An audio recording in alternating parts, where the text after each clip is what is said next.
Good morning sa lahat. I acknowledge the presence of everyone. Ako si Junior Cabal, ang current Planning Section Chief. Maaari ko munang makuha saglit ang inyong atensyon para sa ating operational period briefing para sa operation period May 1820XX at 600 hours to 1800 hours. Pakiupo muna ng ating mga communication devices at pag-focus sa ating briefing. Ito po ang ating mga objectives. Ensure the safety of the responders and the general public at all times.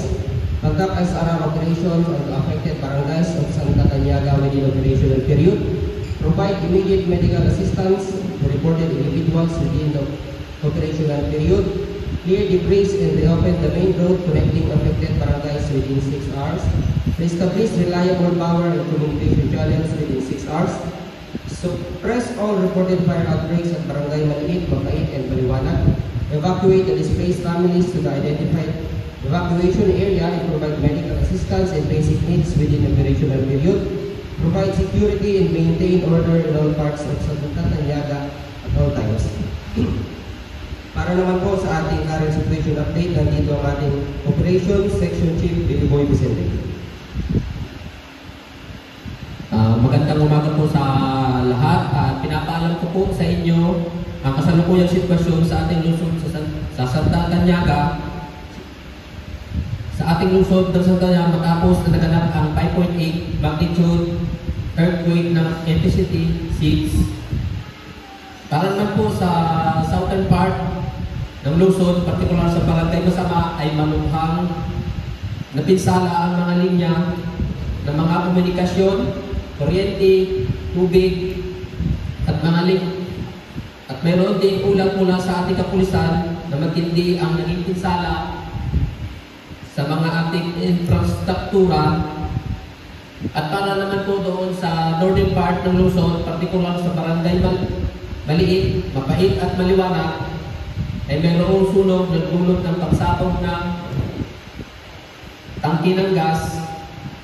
Nagkaroon po ng kaunting pinsala ng infrastruktura dahilan upang ang main road ay nanagtutugtong sa Barangay Maliit ay hindi na madaanan sa mga sirang kalsada at nagkalat na ang debris. Ito po ang kasalukuyang tumigid tumulang 100 katawang sugatan, 10 ang nasawi at ilan po ay nawawala. Ito po ang pinakahuling sitwasyon sa lungsod ng Santa Taniaga. Maraming salamat po. Sa absence sa ating meteorologist, ako muna sasabi about sa weather. Ang ating weather ngayon is 27 degrees, cloudy, precipitation 30%, humidity 89%, wind is 13 km per hour, and ang ulan is most likely will be around 6 p.m. Para naman sa ating operational assignments, nandito ang ating Operation Section Chief, Billy Boy Vicente. Magandang umaga po sa lahat. Ang operasyon na gagawin natin sa insidente ito ay base po sa ating mga objectives.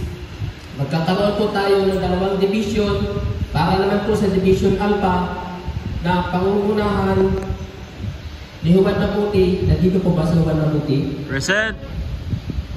Ang assigned area niyo po ay nasa northern part ng Santa Taniaga. Kailangan niyo po ma-surprise ang fire at mag-clear po ang road blockages. Para naman po sa Division Sulu, sa pangunguna ni Lok Lakapat, nandyan po ba siya? Present! Kayo po ay naka-assign sa southern part, lalo na dito sa Barangay Masama. Pakiclear lahat po ng road blockage, magkandak ng search and rescue, retrieval, and restore nyo ang mga power lines, communication, at ayusin ang supply ng tubig. At sa mga specific assignment po, nag-prepare po ako sa ating assignment list na nasa Form 204. Marami pong salamat. Mag-ingat po kayo lahat. Para po sa ating safety briefings, nandito po si Safety Officer Janice Rojas. Magandang araw po sa ating lahat. Ito po ang potential hazard sa ating insidente. outbreak, ground seeking, water cultivation, loading. At para sa ating kaligtasan ng ating mga responder, magsuot po tayo ng PPE, body-body system, maging alerto sa posibilidad na magkaroon ng aftershock. Magdala ng malinis na inumin na tubig para din tayo ma-dehydrate. Nais ko rin po kunin ang suporta ng ating security para sa kaligtasan ng ating mamamayan. At para sa malinaw, tignan na lang po ang ICS Form 208. Maraming po salamat. Para po sa ating logistics concerns, nandito ang ating logistics section chief, Emilita Osorio. We assure po na lahat ng available resources is available. At kung may mga request pa po, nandito po ang logistics section chief para po ibigay ang inyong mga request. Thank you. Para po sa ating financial concerns, nandito ang ating financial section chief, Kailan Sierra. Pinapaalam po ng Finance and Admin Section na meron po tayong sapat na bono para sa mga kinakailangang gastusin. Pinapaalam din po namin sa lahat ng units at personnel na secure po natin yung mga documents, resibo, para po sa tamang pag-reimburse ng mga gastusin. Ganun din po ang tamang oras ng pag-time in at time out para po sa paglagay natin sa DTR ay tama at nang mabilis po ang proseso. Yun lamang po at nabigat ang lahat. Para po sa ating information plan and updates, nandito ang ating Public Information Officer, Sir Rexty Ocaba. Magandang umaga po sa ating lahat. Bilang pong PIO, pinapaalahanan po ng lahat na huwag po tayong basta magbibigay ng impormasyon, lalo lang naasahan natin na marami tayong mga kasama, mga taga-media. Kung nais po nila magkaroon ng impormasyon sa insidente ito, pakibagin lamang po sa kanila na makakaroon po tayo ng press release sa ganap na 1200 hours sa ating pong Municipal Conference Hall. Yun lamang po, magandang umaga at mag-ingat po tayo lahat. Para po sa ating mga cooperating agencies, nandito ang ating liaison officer, Aljon Garcia.